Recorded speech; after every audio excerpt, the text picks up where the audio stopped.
ṣùgbọ́n nínú agbára Ọlọ́run tí Ọlọ́run fi rán wa ó ní kí a máa fàdúrà jagun. Ànábì wa Muhammad sallallahu alaihi wasallam ó sọ ó ní al-halal bayyinun wal haram bayyinun. Kò sí nǹkan tí ò ní àláàlí nínú, kò sí nǹkan tí ò ní haram. Ewé àtegbò wà fún tá a fi lè ṣe ìwòsàn fún ọmọ aráyé, torí pé gbogbo nǹkan tọ́lọ́run ọba dá ìwòsàn ni. Àlùkùránì ń ṣiṣẹ́, àdúrà ń ṣiṣẹ́, ṣùgbọ́n ewé àtegbò tọ́lọ́run ọba dá náà ń ṣiṣẹ́ láàyè.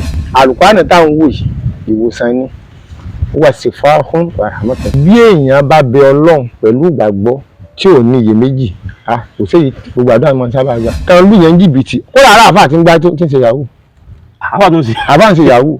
Irú ẹni bẹ́ẹ̀ kò jẹ́ káwọn àáfà tí Ọlọ́run ọba rán níṣẹ́, kò jẹ́ ká yé ọmọ rírì wọn mọ́.